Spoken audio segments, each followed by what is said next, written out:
ابھی ہم نے نشست نمبر 91 ختم کی تھی. اب ہم 92 شروع کر رہے ہیں، جو کہ حضور کے عمرے کے لیے روانگی اور صلح حدیبیہ پہ مشتمل ہے.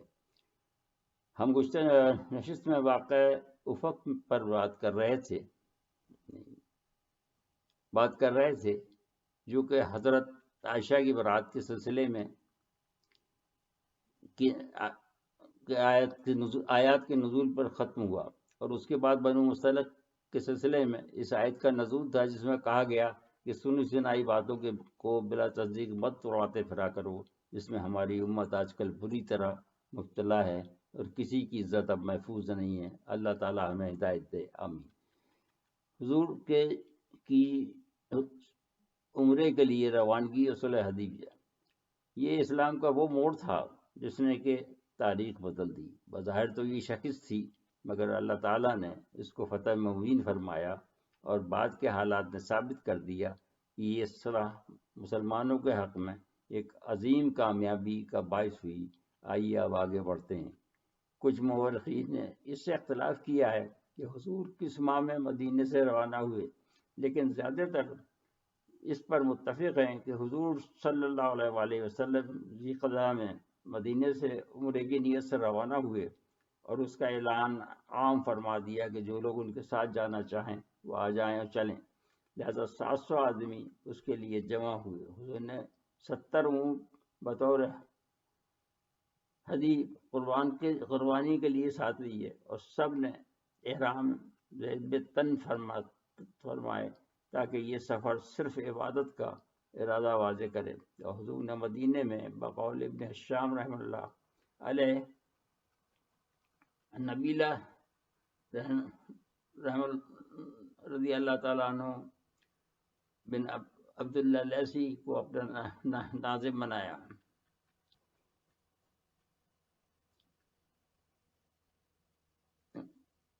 منافق حسب معمول عبداللہ بن ابی کی قیادت میں اس مرتبہ بھی دور رہے. ان کا کہنا تھا کہ یہ تو سریعاً ہلاکت ہے کہ ہم غیر مسلح ہو کر دشمنوں کے علاقے میں جائیں. اس نے خدا کی قسم کھا کر کہا کہ واللہ ان میں سے کوئی بھی زندہ واپس نہیں آئے گا. ابن اسحاق رحم اللہ نے زہری کے حوالے سے بیان کیا ہے، جو کہ ان تک بروایت محمد ابن مسلم زہری رضی اللہ تعالیٰ عنہ متعدد حوالوں کے ساتھ پہنچا ہے کہ حضور مدینے سے روانہ ہو کر جب اصفہان پہنچے تو آپ سے بشر ابن سفیان کئی ملا، اور اس نے حضور کو خبردار کیا کہ قریش ان کی روانگی سے باخبر ہو چکے ہیں، اور انہوں نے وادی طوا میں آ کر اپنا پڑاؤ ڈال دیے ہیں. لہذا ان کے ساتھ ان کی خواتین بھی ہیں. انہوں نے عہد کیا کہ وہ آپ کو ہرگز شہر میں نہیں داخل ہونے دیں گے. اور خالد بن ولید رسالے کے سالار ہیں، اور ان کو غنیم میں قریش نے متعین کیا ہے. رسول اللہ صلی اللہ علیہ وسلم نے یہ سن کر فرمایا کہ قریش کو جنگ کھا گئی. اگر اس معاملے کو مجھ پر اور عربوں پر چھوڑ دیں تو ان کا کیا بگڑتا ہے. اگر عرب مجھے ہلاک کر دیں گے تو قریش کا مقصد پورا ہو جائے گا. اگر اللہ تعالیٰ نے مجھے عربوں پہ غالب کر دیا تو وہ ذوق در ذوق اسلام میں داخل ہو جائیں گے، اور اسلام میں داخل نہیں ہوئے تو جب تک ان میں دم ہو جنگ کریں گے. نہ جانے قریش کس خیال میں. خدا کی قسم میں اس مقصد کے لیے جہاد کرتا رہوں گا جس کے لیے اللہ تعالیٰ نے مجھے محفوظ کیا ہے، اور اس وقت تک وہ ذات غالب کر دے یا مجھے موت کا آ جائے. پھر فرمایا کہ کوئی ایسا ہے جو مجھے اس راستے کی بجائے جس پر قریش ہیں کسی اور راستے سے لے چلے. عبداللہ بن ابی بکر کے مطابق ایک بنو اسلم کا شخص کھڑا ہوا اور اس نے کہا کہ میں یا رسول اللہ. پھر وہ ہم سب کو انتہائی پتھریلے راستے سے لے گیا جو کہ ہمارے لیے بڑا دشوار گزار تھا. جب اس کو طے کر کے ہم نرم زمین پر پہنچے تو رسول صلی اللہ علیہ وآلہ وسلم نے فرمایا کہ قولوا نستغفر اللہ وَنَتُوبَ إِلَيْهِ۔ ترجمہ، تم سب کہو ہم اللہ سے بخشش کے خواص گار ہیں اور اس کے روبرو توبہ کرتے ہیں۔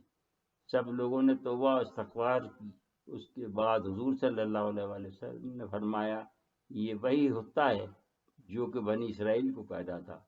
فرمان باری تعالیٰ کے مطابق شہر میں داخل ہوتے وقت لیکن انہوں نے اسے تبدیل کر دیا اور نہیں کہا، یعنی ہوتا انا ذنوبنا۔ ترجمہ، اے اللہ ہمارے گناہوں کو معاف فرما دے۔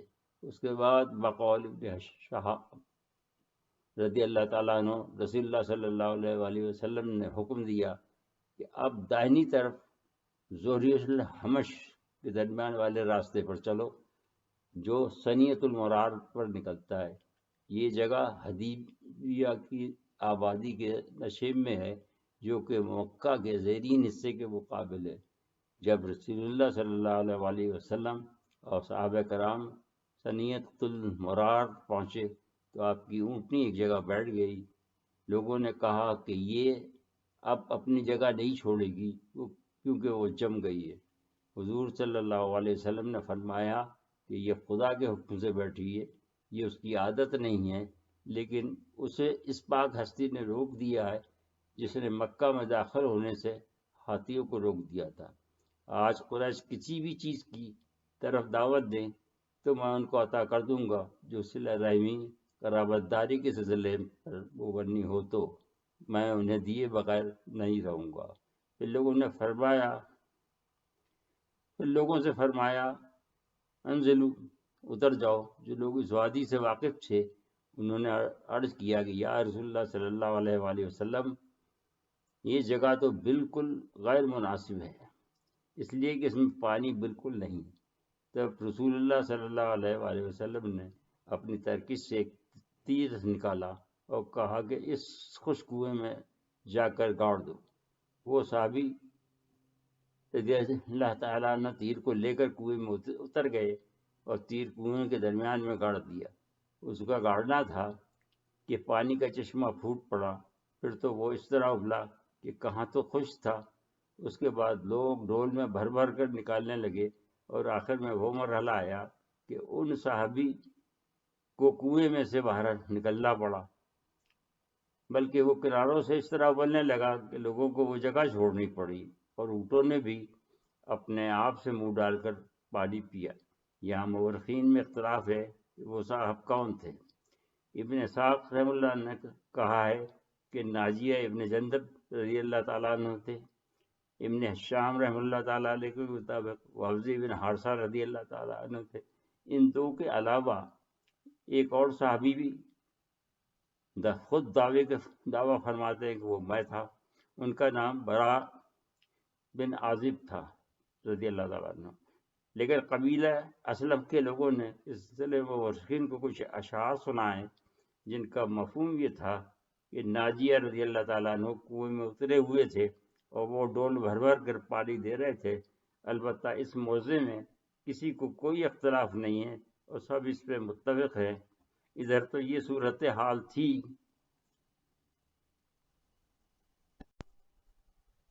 ادھر قریش جو کہ دوسری طرف پڑاؤ ڈالے ہوئے تھے، ان کو ان کے جاسوسوں نے اس لشکر کا غبار اٹھتا دیکھ کر خبر دی کہ محمد صلی اللہ علیہ وآلہ وسلم اور ان کے ساتھی مکہ معظمہ پہنچ گئے ہیں۔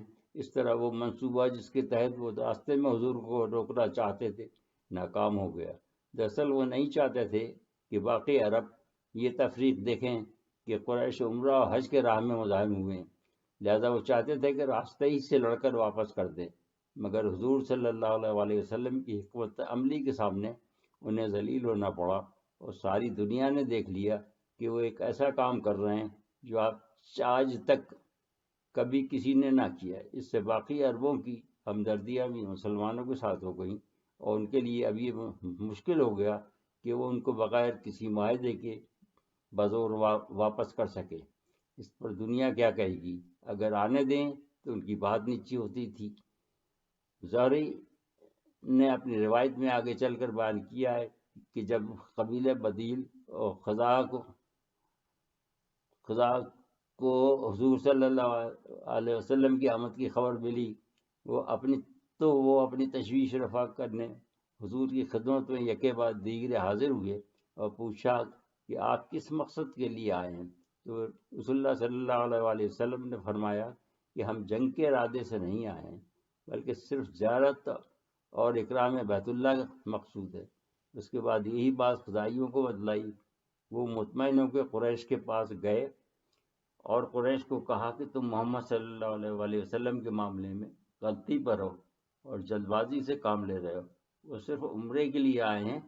اس پر قریش نے ان کو برا بھلا کہا، بولے وہ چاہیں کسی بھی ارادے سے آئے ہوں، ہم ان کو مکہ میں داخل نہیں ہونے دیں گے، اور عربوں کو چاہیے کہ وہ آئندہ اس سلسلے میں ہم سے کوئی بات نہ کریں۔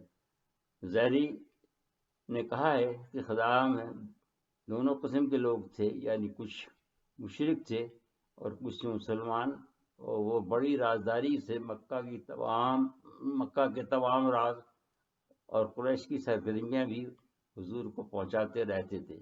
اس واقعے پر قریش کی قرآن نے ایک مرتبہ نہیں بلکہ متعدد بار یہ کہہ کر مذمت کی ہے کہ وہ عبادت کے راستے کو مسدود کر رہے تھے۔